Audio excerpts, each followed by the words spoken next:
You know what? I'm just gonna do it. I've been waiting and waiting for Valve to release an 8th Persona so I can have a clean 2-episode series. Seeing as how that's not happening, I think it's time to bite the bullet and tackle my most requested topic to date in one big video. Ladies and gentlemen, welcome to Persona Review.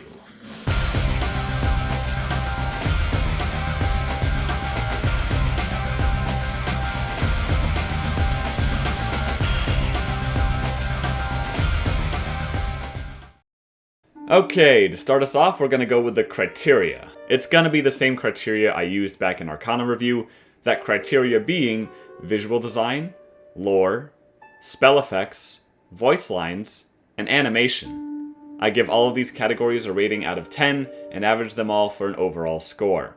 So without further ado, let's see what the wheel gives us first.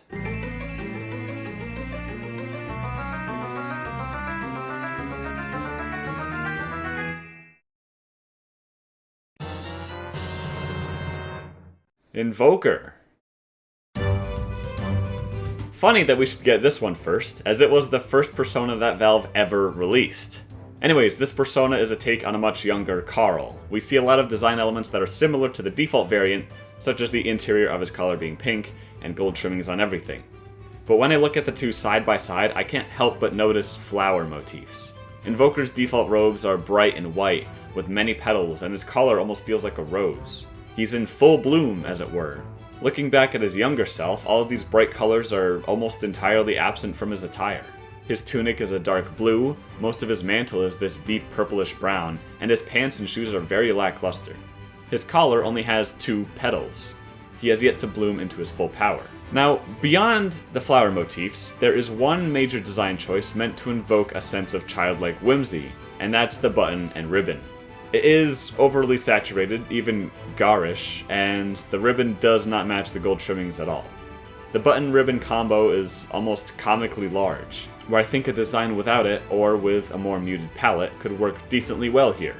But outside of the button dilemma, I think this is pretty darn good. I wish the ancient aspect of this persona was explored, but I'll take what I can get.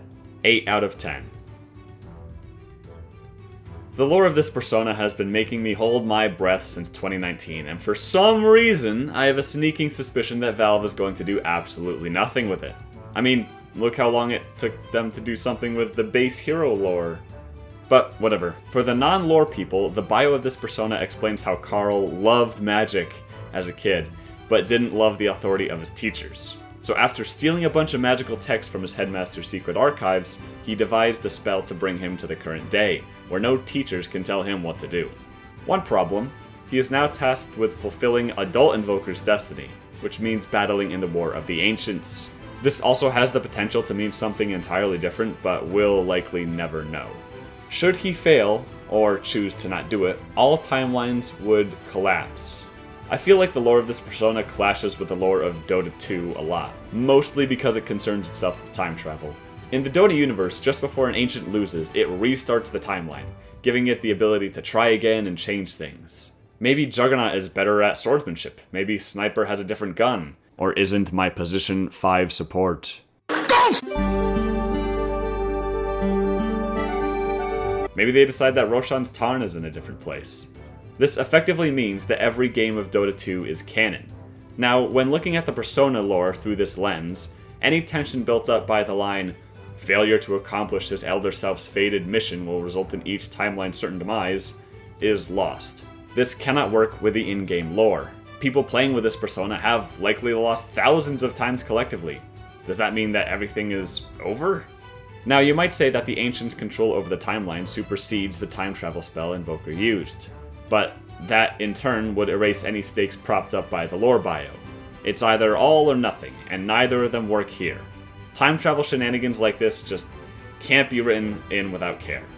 It effectively makes this a paradox, but not in a cool way, rather in a did the writers forget how the world works way. 4 out of 10. This persona was Valve inadvertently shooting themselves in the foot. There was no way they were going to make 14 whole new spell effects, but at the same time, I'm saddened by the fact that very few were changed. Quas, Wex, Exort, and Forge Spirit were the only spells to undergo changes. Ghost Walk received a new icon, but no new spell effect. For the spells that were actually changed, all 4 of them build upon the theme of childish whimsy. The 3 elements are now given faces, each with distinct personalities, and the forge spirits are these quirky little dragon things. For what we got, it's aight.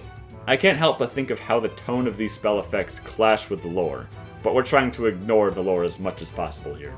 While not much was changed, I think going for the Quas, Wegs, and Exor Orbs was the best move, as they're omnipresent while playing. Whenever Valve decides Invoker is getting an Arcana, my heart goes out to all the artists, because it's going to be a wicked heavy workload. I suspect that his massive spell catalog is the only reason he hasn't received one yet. 6 out of 10. This one is going to give me a headache. This is the only cosmetic in the game to come with 2 voice packs. The second one was released with the Nemesis Battle Pass, which seemed strange. I genuinely can't tell if Valve intended to release both voice packs in 2019 or not. But having 2 sets of voice lines makes this a bit challenging to review and rank. Which personality is canon? The one that mimics Invoker's base voice lines, or the one that gives him much more childish dialogue? The latter certainly lines up better with the established lore, but the former was released with the persona at launch. Well, my bias will always be towards what makes a better story, so for the time being, I'm going to view the initial set of voice lines as non-canon, and the good old days voice pack as canon. And this voice pack rocks. Jack Fisher provided this persona with an amazing character. I find it adorable how he calls everyone sir. I don't think I'm supposed to talk to you, sir. I don't suppose we could talk about this, Mr. Centaur, sir. And his interactions with Anti-Mage are pure gold. Can we send this guy to the other team? I know you said not to talk to you, but how do you do that teleportation thing without magic? All that stuff you say, you mean like bad magic, right? Outside of hero interactions, he sounds like a very ambitious scholar who's confident in his magical ability. I can definitely see where Invoker's narcissistic personality arose from. It honestly makes me question what caused Invoker to become so self-absorbed. Was his ego unchecked? Did his mentors not stress the importance of humility enough? The way this character is portrayed is excellent, and again, it opens up questions through indirect storytelling, which is a huge plus in my book. Speaking of confidence, I'm very confident in giving these voice lines a 10 out of 10.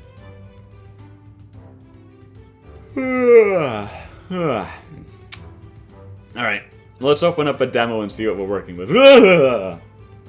Does he always smile like that? Turns out he does. In the loadout and portrait, it's fine. But in-game, his model is always giving a toothy smile no matter what he's saying.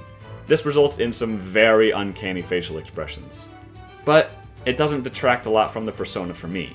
You are rarely going to see this. His walking animation is very fitting, and I love the little cartwheel he does sometimes. Overall, his animations are very exaggerated and energetic, and often cartoony at times.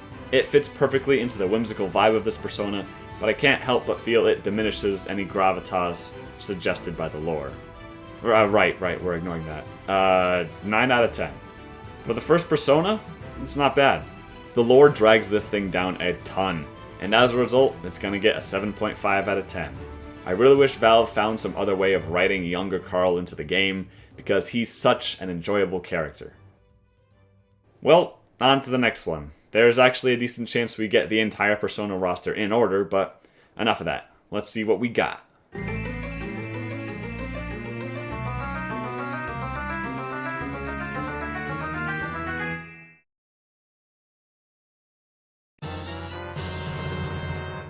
Mirana.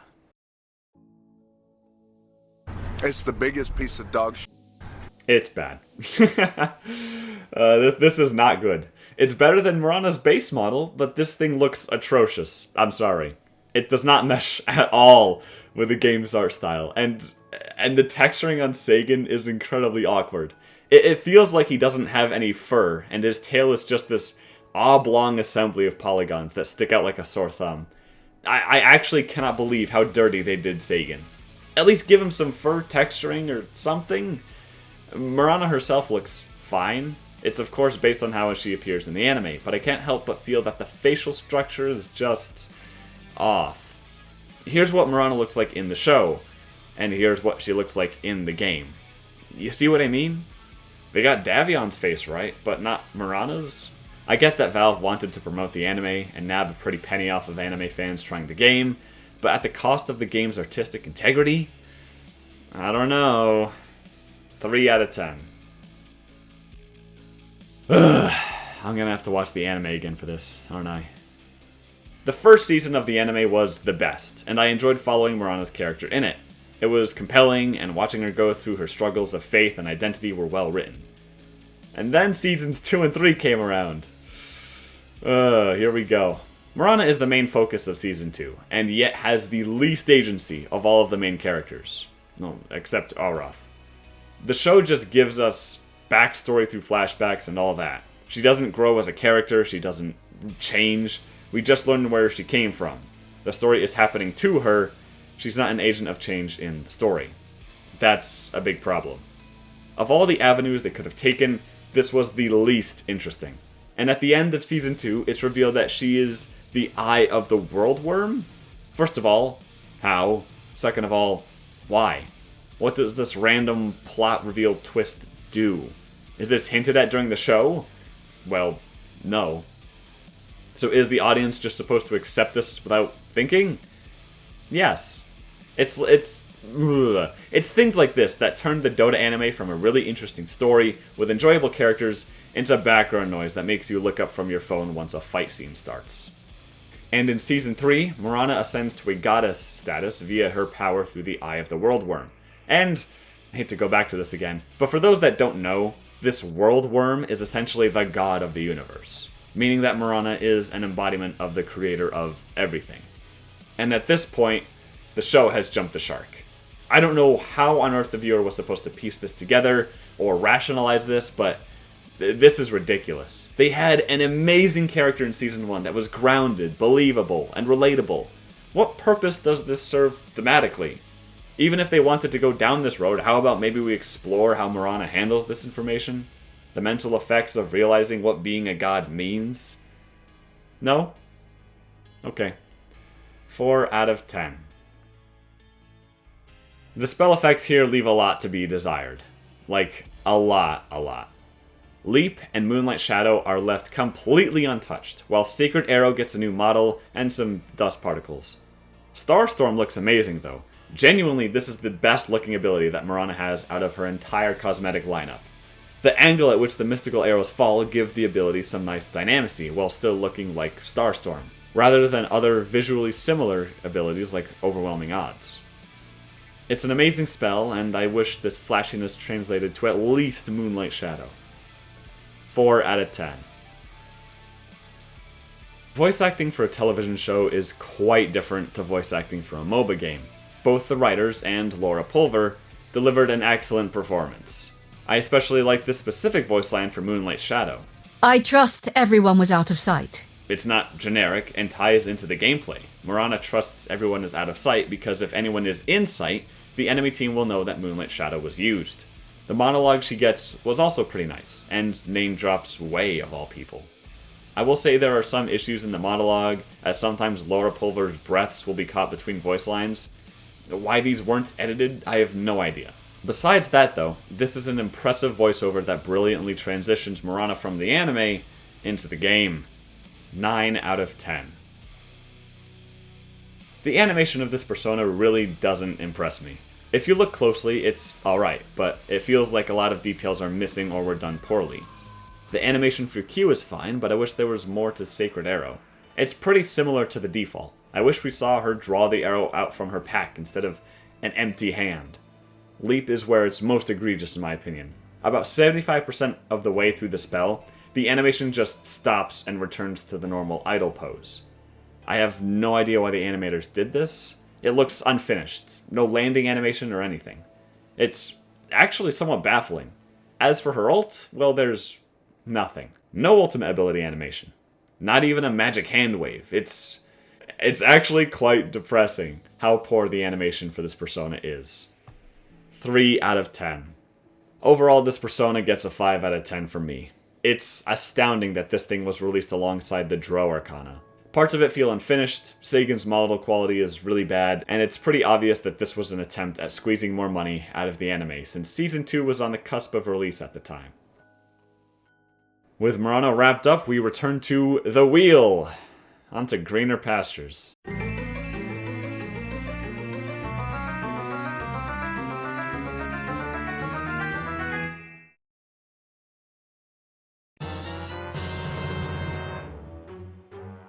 Crystal Maiden. And people think glance value is bad now. Back in 2022, this thing was released, and in the heat of the moment, there is no way you see this and think Crystal Maiden. And yet, it's not a problem at all. You could make the argument that new players will have no idea that Crystal Maiden is a dog sometimes, but let's be honest, Dota 2 doesn't get new players. Now for the actual design, it's incredibly majestic, and the ice crystals floating around her add to this. There's really nice gradients on the mane and tail, and the symbols on her head with the crystals around her neck indicate that there is some magic to her. The one problem I have is with the puppy. It has no purpose for being here. Additionally, it's a pay-to-lose cosmetic because it can and will give away your position. Also, its lower half is just modeled weirdly. It lacks any of the grace that the persona has, and why does it have eyeliner? What? If you even glance at the lore, this puppy just kills any sincerity that this character holds. Now, you can unequip the puppy, as my dear editor who plays CM did the second she realized this mindless mechanic was a thing, so I won't give the visual design a bad score, for it is optional. Now, I disappointingly understand exactly why they included the puppy. It's to get people to spend money. This kind of marketing is terrible in my opinion. Imagine if you got a small T-Rex Void when you bought the Faceless Arcana, or a baby Slyrak with the Dragonite persona. This is a larger issue I have with pet cosmetics that I won't get too deep into, but they don't serve a purpose. And in the case of the puppy, they can really, really screw you over. Back on track, I really enjoy this design, and what I find most compelling is the difference in color. Default CM has gold sprinkled here and there in her outfit, and even her hair is blonde.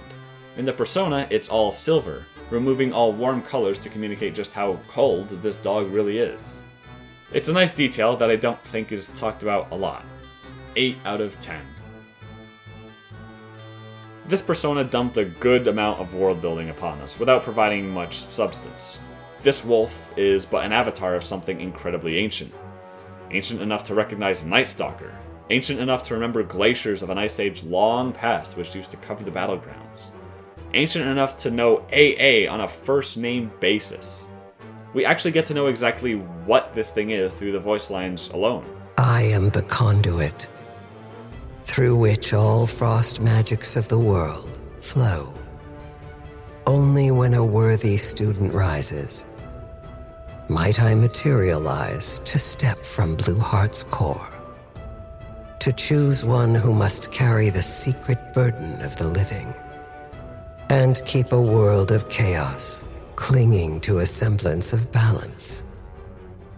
Or, failing that, decide when the next age of ice begins. This wolf is an embodiment of the Blue Heart Glacier, of which all frost magics originate. The glacier itself is conscious and sends out its own avatar intermittently to dispense knowledge and teaching to few who excel in frost magic. She does this with a purpose, to preserve the balance of the world. Should they fail in this endeavor, another age of ice is imminent. She seems to have no apprentice at present. Maybe it's the dog? But it was mentioned in Crownfall that Crystal Maiden has met the Conduit. I see this as a huge potential for CM's character. If she didn't already have an Arcana, this would be the perfect opportunity to give her one. As it stands, that's it for the lore. There's a lot of potential storytelling that could happen with this, but I don't think Valve is gonna get around to it anytime soon. Crystal Maiden had pretty much her own entire act in Crownfall, so I doubt Valve would double down and focus on this character again so soon. But a man can headcanon, so I guess there's that.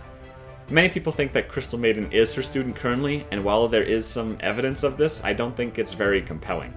When the Conduit meets Lena, she says, Your sister would not have endured without the likes of you to test her during her youth. And Crystal Maiden mentions returning to the Blue Heart Glacier to sleep for 1,000 years. This parallels with the Conduit's other monologue that states that those who successfully maintain the balance will return to the Blue Heart Glacier and sleep for eternity. Now, the biggest question I have is, why does the Conduit mention CM in only 2 voice lines? We've already heard one, but the other one is when she kills Lena and says, Your sister towers above you, child. She makes no other mention of Rylai at all. One would think that this uber important task of maintaining the planet's climate, for which the conduit even exists, would have some presence in her voice lines. There's nothing about Crystal Maiden save what I've just shown you. If Valve was trying to say that Crystal Maiden is her current student, they did a terrible job at communicating it.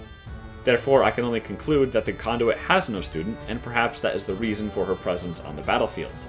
To find someone with the competence to complete the task. Ironically, this ensures that she never encounters Crystal Maiden in the War of the Ancients, since she is a persona of that character. Overall, I think the lore of this persona is pretty average. There's not really a story being told here, merely a potential. Fittingly, this conduit needs a conduit through which a compelling story can be told. 5 out of 10. Like most personas, it feels like the spell effects were overlooked. The changes to Frost Nova don't really excite me too much, and Frostbite had no changes whatsoever. Much like the Arcana, Freezing Field is the star of the show here. The howling, the rain of ice, it looks pretty darn nice. This little block of ice that appears from underneath the conduit is a really neat touch as well. Just a shame it can't really be integrated when she has the scepter. Also, the shard ability lacks a custom icon. You could just make this a silhouette of a dog. It's not that hard, Valve. I'm starting to notice a pattern with these persona spell effects. 4 out of 10. Carrie Tombazian, I think that's how you say that, was probably the best voice for this persona. Deep female voices on wise, sagely characters like this are a beloved trope of mine that go back as far as Galadriel from The Lord of the Rings. Now, I will say that this isn't the first bestial Dota 2 character with ice powers to have a voice like this. Winter Wyvern has an incredibly similar voice, but the director and the voice actor found a way to differentiate the two. The voice for the conduit is incredibly stoic and consistent. While Winter Wyvern has great bouts of emotion when dying or getting kills, the conduit accepts its fate when it dies and does not laugh when killing an enemy. I'd go farther and say that she sounds emotionless entirely. It does well in conveying this ancient, uncaring coldness embodied by the Blue Heart, and is easily the pinnacle of the persona for me. 10 out of 10. The animations are a mixed bag for me. As you have probably noticed already during gameplay, the ice crystals don't rotate around the conduit's body, but levitate above it. This was done for visual clarity and whatnot, but I wish they ensured that it didn't clip through the dog's body. Outside of that, I really like how the crystals are implemented into the animations. The in-combat pose caught me a bit off guard when I first saw it. She doesn't bare her teeth while moving, and in gameplay when you're moving around you're likely to never see this. It's a neat detail that Valve didn't have to implement, but did anyways. The one big disappointment for me is the attack animation. From far away it looks fine, but up close I really wish she had an animation where she bit her target. This mechanic has existed in Arcanas and Personas since Quap's Arcana came out, and I think they missed a big opportunity to include it here. But with that aside, I think this is one of the best set of animations among the Personas. 9 out of 10. For how absurd the idea behind this persona was, Valve executed it as best they could. If you ignore the lack of spell effects, that is. Overall, the CM persona earns a 7 out of 10 from me. We return to the wheel once more! 4 personas to go, so let's keep going.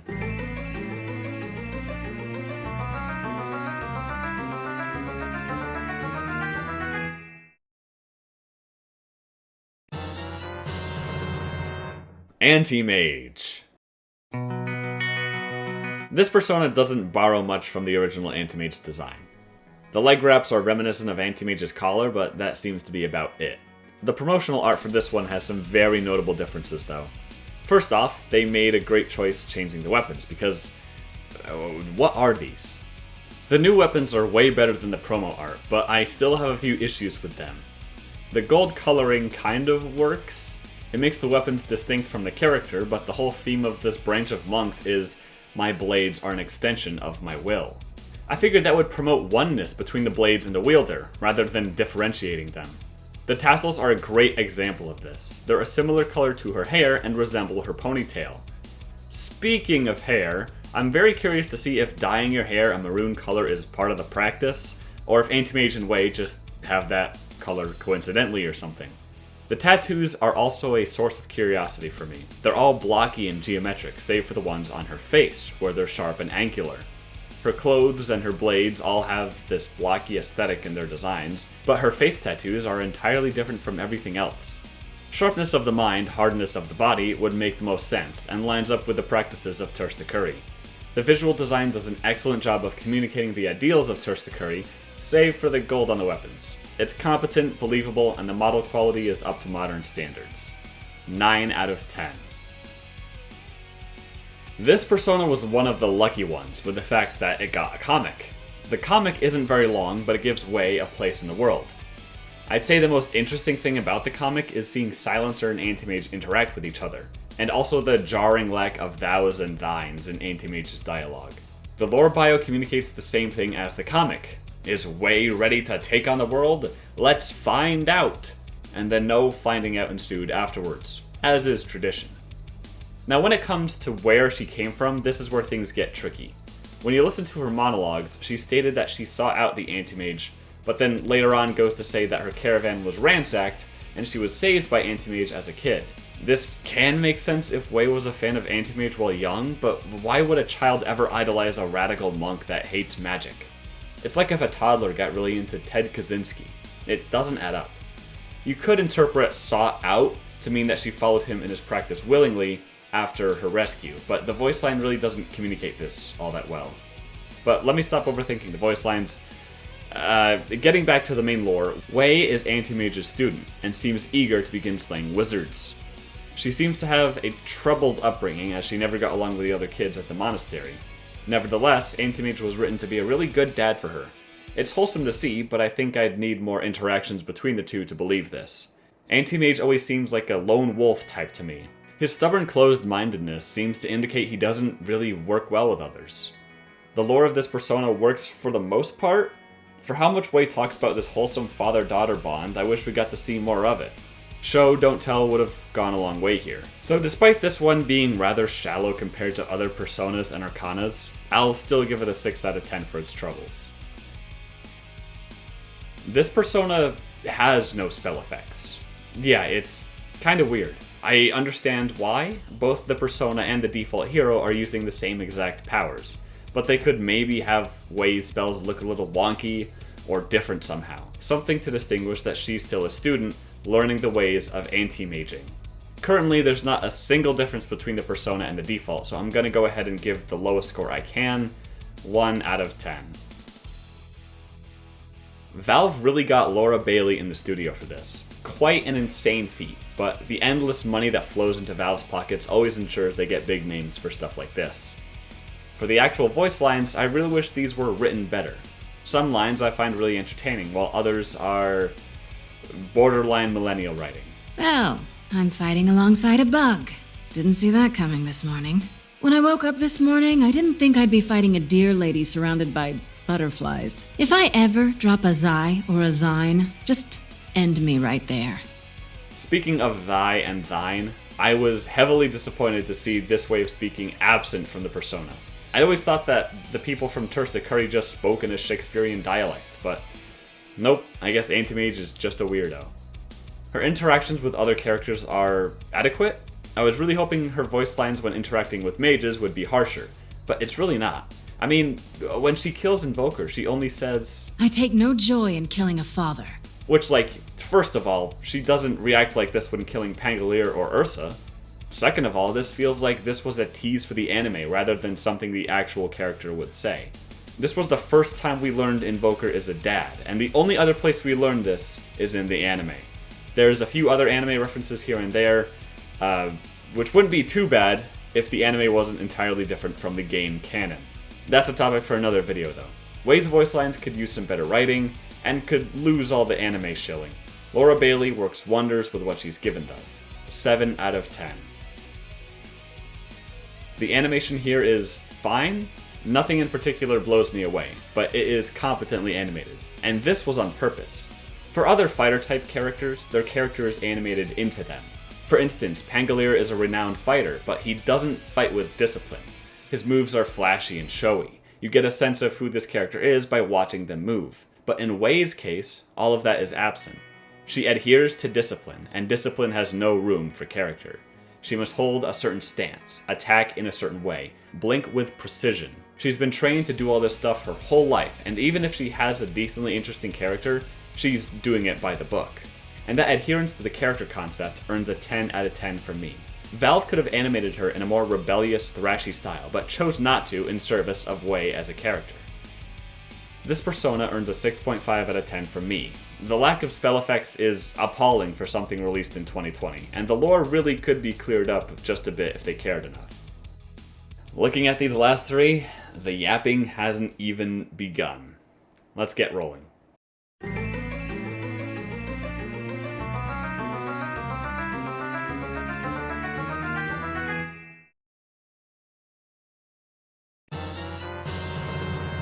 Dragon Knight. As expected, I still have problems with this thing's existence, but unlike the Mirana persona, it actually looks like the character in the show.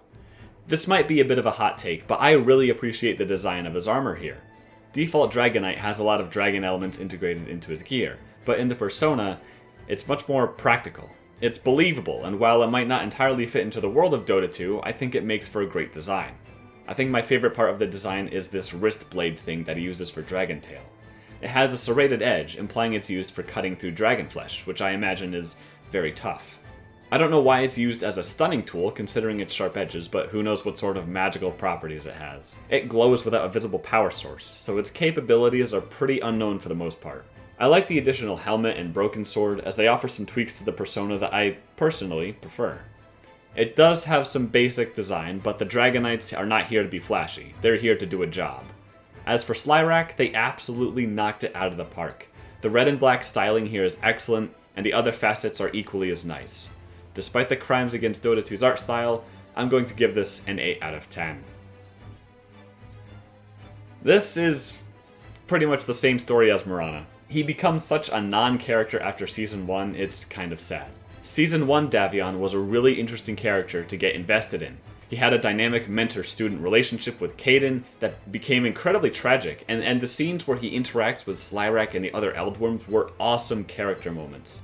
And in Season 2, he's literally a pawn that other characters use to do their bidding.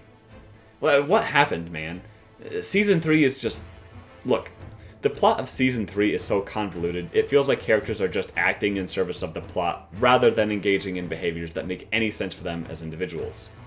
By the end of Season 3, I was so out of it, I didn't even care that Davion died. Side note, I actually spoiled this plot point for my editor, who hasn't seen the anime yet. Sorry, Mel. If the show is as hard to understand as the game is, something's wrong here. What they did to this show in Seasons 2 and 3 is actually tragic. 4 out of 10. There is only one spell effect change, and it's Dragon Tail. It looks nice. Look, I just can't get over how they used the default burst of fire for the ult. They got the absolute legend Tony Todd back in the studio to voice this beast of a character, and they couldn't bother to give the spell some new visual effects. I can forgive the lack of an effect on Breathe Fire, there's only so much you can do with it, right? But no change to the ult? 2 out of 10. Yuri Lowenthal. There is no escape from Yuri Lowenthal. Lowenthal? I don't know how to say it. From Ben 10 to Arcane to Dragon's Blood, you cannot escape this man's voice. I have heard so much of this man's voice. Hearing it while playing Dota 2 is super distracting. I think some of the delivery of his lines could use an extra take or two. Buddy, you are no invoker. Bounty! Queen of Paint, please. You're a walking cliche. Additionally, you sometimes hear Yuri Lowenthal's voice in dragon form, which is a head-scratcher for me. I understand that Valve probably didn't want to make 2 sets of hero interactions, but seeing as how you're doing most of the fighting as Slyrak, I don't understand why they didn't divvy it up between the two. I think Tony Todd's performance as Slyrak is great, but there's one line I just can't get past. Should I burn the trees? This definitely needs another take, as the in should I burn the trees is not enunciated very, very clearly at all. But it's only one hiccup. Overall, this voiceover gets a 7 out of 10 from me. I really wish they would fix the inconsistent voices during Dragon Form, because it's just something that really bugs me. The animators did a great job with Davion specifically. He moves like you ripped this guy from the anime. His movements are exaggerated and impactful, even though I think he uses the wrist blade a little too much in his attack animations. He kind of holds his sword weirdly in his combat pose, but that's really the only criticism I have here. His TP animation calls back to the anime, and overall it's just a very nice package. Problems arise when we get the Slyrack. His movements feel graceful while in the air, rather than threatening. It still feels powerful to move around as Slyrack, but these animations don't really convey the terror and presence that Slyrack had in the show. 6 out of 10. Davion of Dragonhold earns a 5.5 out of 10 for me. This one could use a lot of brushing up, and it's literally the only persona to not have a select monologue, which inadvertently communicates how incomplete this thing feels. Alright, down to our last 2. Here we go!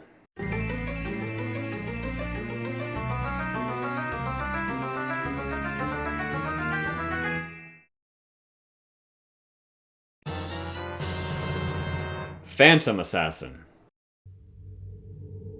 Remember how about a year ago I said that Phantom Assassin's design wasn't stealthy at all? Well, this is just egregious. I find the color scheme very pleasing to look at, but this is not practical at all. Nothing says stealth like a weapon that glows blue. And while his clothes are dark, his white hair would easily give him away in a second. And yes, I know he can turn invisible for the most part, but this is a poor excuse, since it wears off once he gets close to someone. I think the outfit is too indulgent, and Valve was certainly pandering to a specific market when making this persona. While I dunk on Phantom Assassin's base model for not being very stealthy, at least it looks practical. If the Veiled Order values armor, why wouldn't the Exiles of the Order do the same? I often get very confused with what Valve thinks an assassin is. Stealth is the name of the game. Bright colors are incredibly counterintuitive and detrimental. And yes, I'm aware that every assassin in the game can turn invisible, but in a world where bodyguards of royalty, and probably other people willing to pay for it, carry dust of appearance on their persons, assassins still have to rely on their ability to blend in or remain hidden. Tangent aside, I think this set in particular fixes a lot of problems with the persona's color design, even though it changes the concept of the character entirely. No outstanding white hair, a covered face, and dark colors all around. Yes, he still carries an obvious glowing weapon, but the brightness here is a vast improvement on what we got. But going back to the base model, this is only going to get a 5 out of 10 from me. If you've watched my Arcana review series, you may remember the debate I brought up on whether or not Oracle was the Veiled Oracle who leads the Veiled Order. I overlooked this persona during my research for that video, as this persona directly confirms that Oracle is the head of the Veiled Order via voice lines. For some context, Asan is the product of assassins that were banished from the Order. They raised him secretly for one purpose: kill the Oracle.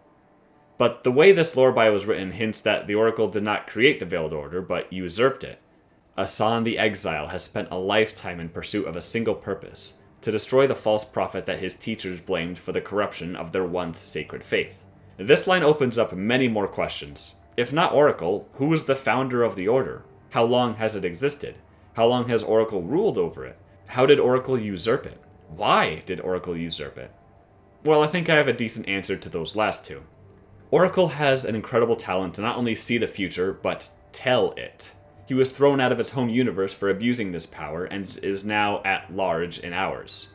Now, it seems all too likely that Oracle spoke his fate into being, and by some wonky reality-bending magic, he became the head of the Veiled Order. Now, as to why, we learn in Oracle's lore bio that the predictions he speaks into existence have some limitations. He managed to get captured in his home universe, meaning that even if he said, "I will not get captured," he will get captured anyway. Additionally, in our universe, he sought to overtake an order of assassins infamous for their stealth and effectiveness. Thus, we can conclude that the limitation is that Oracle's predictions cannot affect himself, and he has overtaken the Order to preserve his own existence. With this established, let's return to the actual character that this review is about. Asan's only goal in life is to kill Oracle. This means that Oracle cannot protect himself against this event by merely speaking it to be. This also means that an encounter between him and the Phantom Assassin Arcana is inevitable, as she was tasked with killing any of those that would threaten Oracle in all timelines. She's even present in the character debut. See? Now, all of this talk of fate is pretty darn interesting, but that's only half the battle, as Asan is a character himself as well. He often accepts and questions his purpose. He takes joy in killing and understands that he merely exists to be a weapon. Even since birth, he was threatened, seeing as how the Oracle could predict what his fate would be. Asan himself is fully ready for his destiny, but questions what will happen once his task is fulfilled. Will he just be a normal guy? Will he integrate into normal society? Will he even be rewarded for his plight?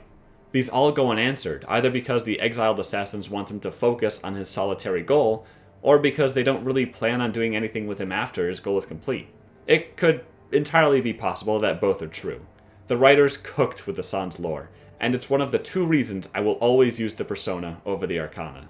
I know the Arcana looks awesome, but Hassan has a much more compelling story. 10 out of 10. I know the general sentiment is that you just can't play Phantom Assassin without the Arcana. Not only is this Valve propaganda, but the spell effects make a really compelling argument against it. The dagger and blink effects are a step up from the Arcana for sure, and while the Persona's Ultimate doesn't have the flashiness of the Arcana's, there's something really clean about the blue slice. Also, the icon art. On release, the icon art for the crit used to be a skull being sliced in 2, but it was changed to be Oracle's ball, signifying the lore and whatnot.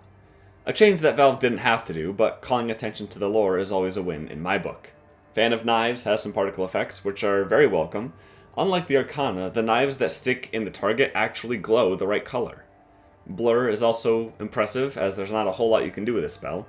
The initial burst of smoke is nice, but I really don't know what to think about the trailing particle effects. While they do look cool, the first thing I think of is, why does an assassin spell make them easier to see? If Hassan is hiding in a dark room with this spell, the blue flames are going to instantly give him away. Speaking of blur, can we get a custom icon for Immaterial? I don't understand why the Arcana doesn't have a custom icon either. Small tangent, but when Valve adds another ability to a hero, they are never given a custom icon for their Arcanas and Personas. I never understand why. It looks unpolished, unfinished, unprofessional, and makes me really wonder if this is a multi-billion-dollar company, when they can't even finish their 128 by 128 icon art for one ability. Things like this will always take me back to the 7.32 update, where Venomancer's Shard got reworked in 2022, and it was literally a Queen of Pain dagger on launch. And the kicker, it didn't even have icon art. Okay, let me stop ranting. 9 out of 10. Does a lot with PA's basic abilities. Dan Donahue is a pretty seasoned actor in the scene, and he gives a lot of life to Hassan's character. Much like the default Phantom Assassin, the writers and the actor could have fallen into the trap of making Hassan a one-dimensional character whose only motivation is this goal. Instead, he's curious about the other heroes he's fighting alongside, and evidently has hobbies outside of assassinating. Are your phantoms sentient? I have to keep your twin visage in mind for later. I might make a sketch of it. What really sold me on this character was his monologues. He does something that we never hear from Phantom Assassin. He asks questions. I covered this in his lore, but I'm here to talk about the delivery of these lines. I try not to imagine what the fruits of victory might be. I must focus on my mission, on the arc of my blade. But there are times when curiosity sets in. What becomes of a bladeless assassin? Can I ever truly escape this bloody work? He doesn't lose his focus. He doesn't mentally break down. He doesn't doubt himself, and he doesn't express any anxiety. He keeps his head high and his mind sharp until his task is done. Sure, he's being used as a tool, but he was personally threatened by the Veiled Order while growing up. This was the fundamental difference between Mordred and Hassan. Hassan asks questions. Hassan has opinions. Hassan enjoys the killing, but ponders if there's more out there. It's an amazing portrayal of the character, and his attitude makes me gravitate towards the persona every single time. I honestly can't remember the last time I used the Arcana. 10 out of 10. It really pains me to say this, but this is on par with the visual design. The way Hassan walks around is very strange to me. Like, this isn't how an assassin should move around. He's far too upright and obvious. Take Ricky, Bounty Hunter, and TA for example. They are characters based around stealth, and they are always hunched over, keeping low to the ground, like they're hiding something. This is what's expected of an assassin, but Hassan walks around like he's trying to be the tallest in the crowd. While in combat, it's somewhat better, but this is not what I was hoping for. The spell and attack animations are all precise, tight, and impactful. They all feel really good to use, even Blur. But most of the game you're going to see Hassan moving around, and when he moves around like this, it drags down the experience as a whole. 6 out of 10. This persona gets an 8 out of 10 for me. It's easily my favorite, and I don't think I've used the Arcana once since this came out. I love Hassan as a character, and I hope we get to see more of him in upcoming events. Alright, now that we're done with my favorite, it's time to look at something on the other side of the spectrum. We'll still spin the wheel for old time's sake.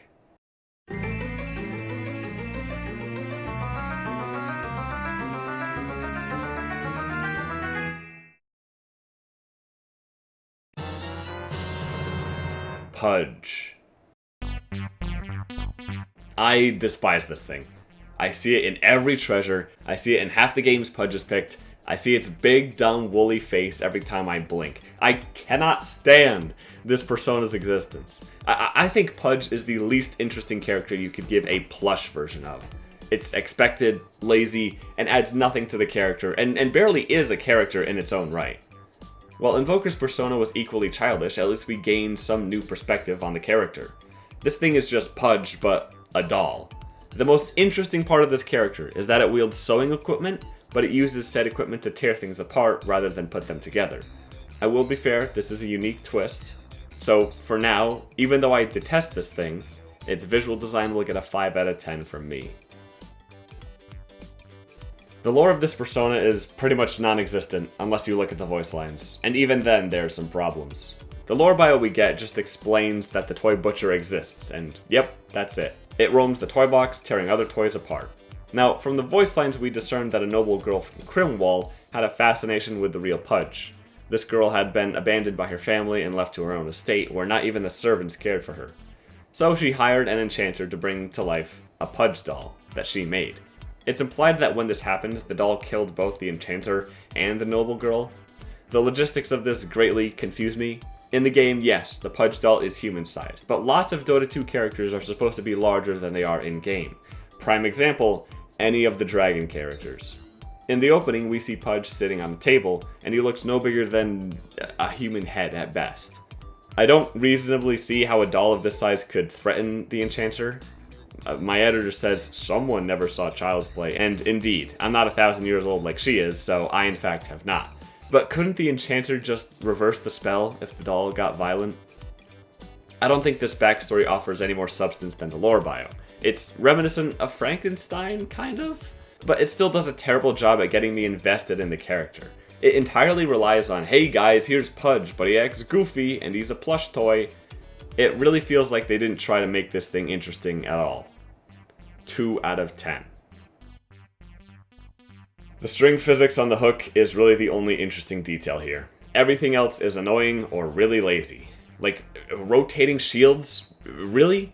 It can have some charm, calling back to Warcraft 3, but this thing was made in 2020. You couldn't have at least made them plush shields or buttons or something? Also, I actually would have preferred if they just dropped the sound effects for all of these. This dismember sound is actually ear-grating.